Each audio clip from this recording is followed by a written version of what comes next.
जम्मू कश्मीर दौरे पर मुख्यमंत्री पुष्कर सिंह धामी बीजेपी प्रत्याशी के लिए चुनाव प्रचार किया गया। मुख्यमंत्री पुष्कर सिंह धामी लगातार एक्टिव मोड में नजर आ रखे हैं और तमाम जहां पर भी चुनाव है वहां पर धरातल पर नजर आ रहे हैं। तो उत्तराखंड के मुख्यमंत्री पुष्कर सिंह धामी बीजेपी प्रत्याशी के लिए चुनाव प्रचार कर रखे हैं। जम्मू कश्मीर की बात करें, तैयारियां वहां पर भी जोरों पर हैं। हरियाणा में भी चुनाव प्रचार किया जाएगा और क्योंकि आने वाले समय में हरियाणा में भी चुनाव होने हैं, कुछ ही समय बाकी है।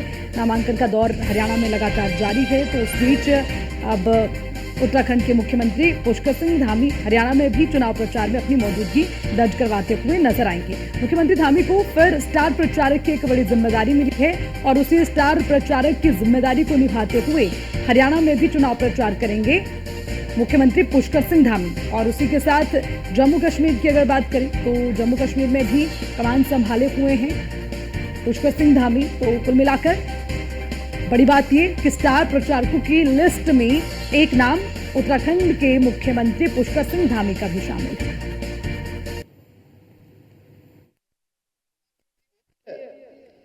पूरे अभी तरुण जी कह रहे थे कि आज इन सीमावर्ती क्षेत्रों का, इस सीमांत क्षेत्रों का, इन बॉर्डरों पर आज सुरक्षा के प्रहरी के रूप में उत्तराखंड के सैनिक बहुत बड़ी संख्या में देश की सेवा में, देश के कोने कोने पर हर देश की सुरक्षा में तैनात है। उसी प्रकार से सांबा की इस महान भूमि ने भी मां भारती की सेवा में अनेक वीर योद्धा समर्पित किए हैं। ऐसे वीरों और सूरवीरों की भूमि को भी मैं दोनों हाथ जोड़कर शीश नवाकर प्रणाम करता हूं। भाइयों बहनों, मुझे आज इस अवसर पर पंडित प्रेमनाथ डोगरा जी, प्रथम वीरता पुरस्कार विजेता ब्रिगेडियर राजेंद्र सिंह जी को भी मैं नमन करता हूं। साथ ही नानक चक की बेटी स्वर्गीय श्रीमती रजनीवाला जी को भी अपनी श्रद्धांजलि अर्पित करता हूं। और सच बताऊं तो बहुत ज्यादा चूंकि बोलना इसलिए नहीं है कि तरुण जी मुझे देख भी रहे हैं, अभी दूसरे कार्यक्रम में भी हम लोगों को जाना है। मैं आप सबके भाव देख रहा हूं, एक एक के चेहरे को मैंने पढ़ लिया है और सच में मेरे मन में तरुण भैया सलेथिया जी, मैं आपको अग्रिम पहले ही बधाई दे रहा हूं कि आपकी बड़ी विजयश्री होने वाली है। और मेरे मन में इतना भी संशय नहीं है, 0.01% का भी आप लोगों का ये उत्साह देखकर, आप लोगों की ऊर्जा देखकर कि भारी बहुमत से हम सांबा की इस विधानसभा सीट को जीतने वाले हैं। भाइयों बहनों, ये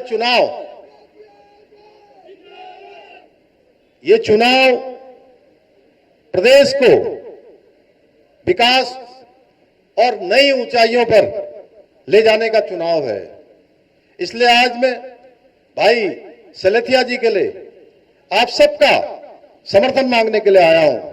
मुझे पूरा विश्वास है कि आप 1 अक्टूबर को कमल के फूल पर वोट देकर सांबा और पूरे जम्मू कश्मीर के अंदर इस बार डबल इंजन की सरकार बनाएंगे। भाइयों बहनों, श्यामा प्रसाद मुखर्जी जी ने, जिसके बारे में बहुत विस्तार से अभी हमारे राष्ट्रीय महामंत्री तरुण जी ने बहुत विस्तार से बताया कि उन्होंने जिसकी कल्पना की थी कि देश के अंदर एक विधान होगा, एक निशान होगा और एक प्रधान होगा, उसको साकार करने का काम किसी ने किया है तो भारत मां के लाल नरेंद्र मोदी जी ने किया है। भाइयों बहनों, आज हम आदरणीय प्रेमनाथ डोगरा जी को भी, उनका भी स्मरण करते हैं, जिस जम्मू कश्मीर के भारत में पूर्ण एकीकरण के लिए उन्होंने यहां पर आंदोलन शुरू किया था। उसे आदरणीय प्रधानमंत्री जी ने 5 अगस्त 2019 को धारा 370 को खत्म कर एकीकृत भारत के सपने को पूरा करके अंजाम तक पहुंचाने का काम किया। भाइयों बहनों, और जब हम बात करते हैं धारा 370 की तो आप याद करिए, बहुत बार लगता होगा कि 2019 में धारा 370 समाप्त हो गई। यह आसानी से समाप्त नहीं हुई है। भाइयों बहनों, आप सबको पता है, जब धारा 370 को समाप्त करने के बाद हमारी पार्टी देश की आजादी के बाद से लगातार करती रही, श्यामा प्रसाद मुखर्जी के नेतृत्व में, उनके मार्गदर्शन में, तो तमाम प्रकार की आवाजें उठती थी कि धारा 370 समाप्त होगा तो जम्मू और कश्मीर के अंदर खून की नदियां बह जाएंगी, कत्लेआम हो जाएगा। भाइयों बहनों, आपने देखा 2019 में 5 अगस्त को वो दिन ऐतिहासिक दिन आया और जो कश्मीर और जम्मू का पूरी तरह से भारत में विलय हो गया, पूरी तरह से भारत एकीकरण हो गया, भारत का अभिन्न अंग बन गया। यहां भी वही विधान चलने लगा जो देश के अंदर विधान चलता है, यहां भी वही प्रधान हो गए जो वहां प्रधान है, यही एक ही ध्वज हो गया जो देश के अंदर ध्वज चलता है। भाइयों बहनों, एक छोटा सा मच्छर भी नहीं मरा। यह नरेंद्र मोदी जी का नेतृत्व जिसने पूरे विश्व को आज भारत की तरफ ध्यान आकृष्ट कर दिया है। आप याद करिए, जब कश्मीर और जम्मू के अंदर धारा 370 थी तो कैसा कश्मीर होता था, यह मेरे मन में प्रश्न उठ रहा है। आप सब थोड़ा पुराने दिनों को याद करिए।